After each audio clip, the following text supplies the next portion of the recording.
You're kind of saying that there's not really any cachet to that word anymore. There's no credibility in it. Whereas I think you're addressing to some degree a reappropriation of that word. And you mentioned this as well with the 60s, Frank Zappa and hippies and activists and various folks taking that word for their own purposes. So I'm wondering if, I'm curious what you think about the kind of that reappropriation of that terminology, which is coming about in all kinds of ways. For example, Jennifer Miller, who is part of, what is her show called? She runs one of the large sideshows on Coming Out now. She's a bearded lady. And she uses that word very, very often. We've seen this come up with American Horror Story, which we may talk about a little bit more later tonight.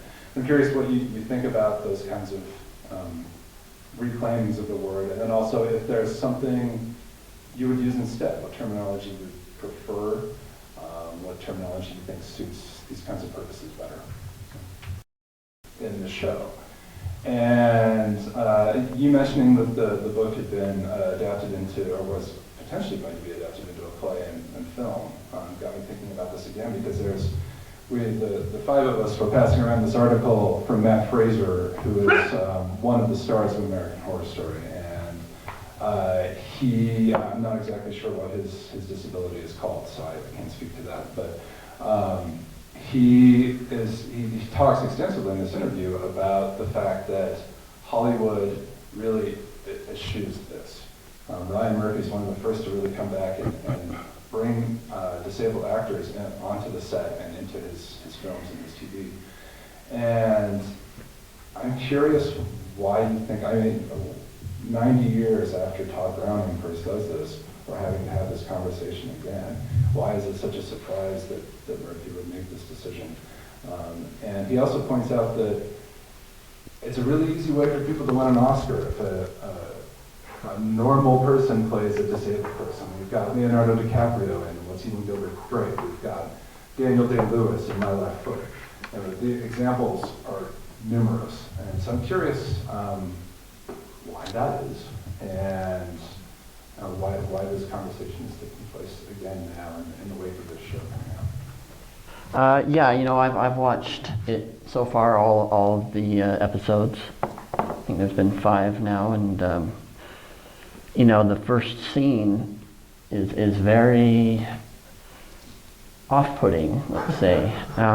They treat it like they're monsters, and they even call them monsters. It is like the most negative connotation you can put on the word freak. That's what they did with it. But it also, they take it to such a degree that it's almost comical. They have them cutting up people, cutting up someone like it's their thing. And it's just, it's an exaggeration of that mentality. I think it's a great show because it does bring it up. It brings up this issue. It's hard to say if it's a positive thing for people like me to have that show. Certainly positive to have someone like him in it, or maybe if I was in it, that would be, it much more realistic. Like you mentioned, race and sexuality, there's all these ways to be singled out. But I think that with the American Horror Story in general is, well, I don't know, I'm kind of on the fence, to be honest. I love watching it, but it's very,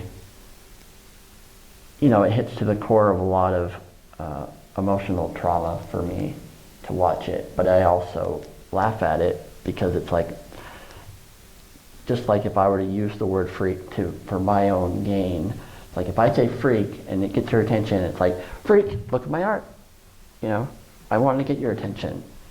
And so I think it's good for that. I don't know if it's going to make people want to talk about it more or not. I think having real people doing real roles is much more beneficial for everybody.